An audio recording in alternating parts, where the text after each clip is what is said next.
Hey y'all, so just got done with today's workout. It was a real fun one. It was one where you kind of felt like you needed to slow down just because you got to be so explosive on those box jumps. But at the same time, if you slow down, it's just one of those, you got to stay consistent and you got to stay uncomfortable the whole time. And it can be the difference of 2 or 3 rounds pretty easily. To be honest, just like all these videos, I don't know how many rounds I did. I was trying to keep track, and then I realized each round is so short, I didn't want to mark it every round.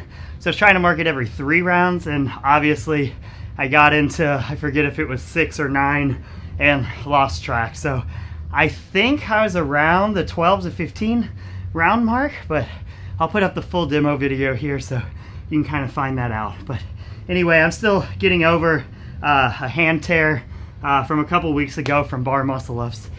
So I chose to do the first round today as bar muscle ups just for the demo video so y'all can see it. And then I did the rest of the workout instead of the bar muscle ups. I did burpee plus chest to bar pull-ups. But I guess I just realized I didn't talk about what the workout was. So here we go. We've got a 10-minute AMRAP. I think anything over 10 rounds today is going to be really, really good. It's going to be 1 round per minute. Math is pretty easy to do. Anyways, 3 bar muscle ups. If you don't have bar muscle ups, we can do jumping bar muscle ups, or we can do band bar muscle ups. Those are all good options. If you don't want to mess with muscle ups at all, a really good sub is going to be the burpee chest to bar pull up. Feels very, very similar. I'll talk about a little difference here in this workout in particular. It feels very similar. You gotta be real explosive, same muscle groups. We can scale that with just burpee, chin over the bar pull-ups, and then we can just move the pull-up bar down lower and lower and lower until we're just doing jumping pull-ups for the pull-up part. Then we've got 3 box jumps. So this is gonna be tricky. It's really hard to find this height. We want something that's high for you.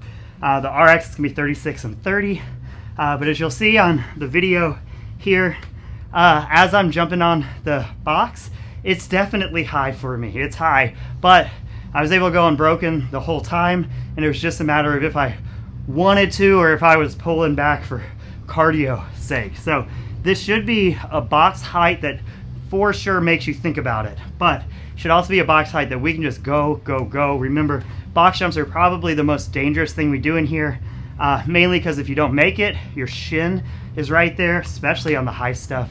And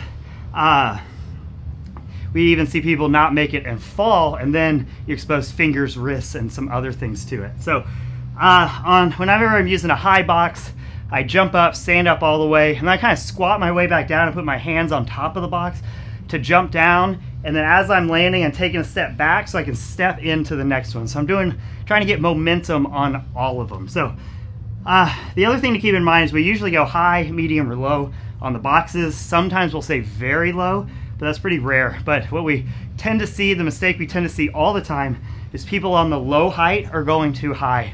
And what they use for low is actually their medium or high. So then when we use the words like medium and high, we see people get into a lot of trouble because they're like, well, if I do 24 inches for low, that means I have to do this. But if you're going too high for your low boxes, then you're probably going to go too high here. So remember, the key is not going as high as you possibly can. The key is doing something that makes you think about it a little bit, but something that's within your wheelhouse so you can just push and push and push and push in this workout.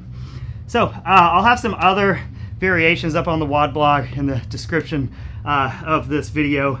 Also, if you don't have a pull-up bar for the muscle-ups or the burpee pull-ups, and if you don't have a box to jump on, I'll give you some variations there. But so our strategy goes, there's not much to it. Main thing is don't sprint.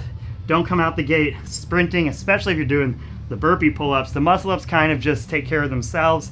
If you're really good at muscle-ups, you'll probably go unbroken the whole 10 minutes. And then I think some people will end up going singles, but if you kind of get into those single ranges, or you think you're someone that will go singles, I would just change that number from 3 to 2 and see if you can go unbroken the whole time. And then if you get into singles, you only have 1 break in there, and that's going to keep you moving the right way here instead of having those 2 long breaks. So you might want to bump the bar muscle up number down to 2. Something that you can just move, move, move. You got to push the pace, but it's not a sprint. Again, I think over 10 rounds is going to be really good today. You can post in the comments how many rounds I'm doing over there. Honestly, I lost track. I forget. I think it was more than 10. I think it was close to 15, but I don't know if it was below, at it, or above. My guess is it's between 12 and 15, but honestly, I don't know.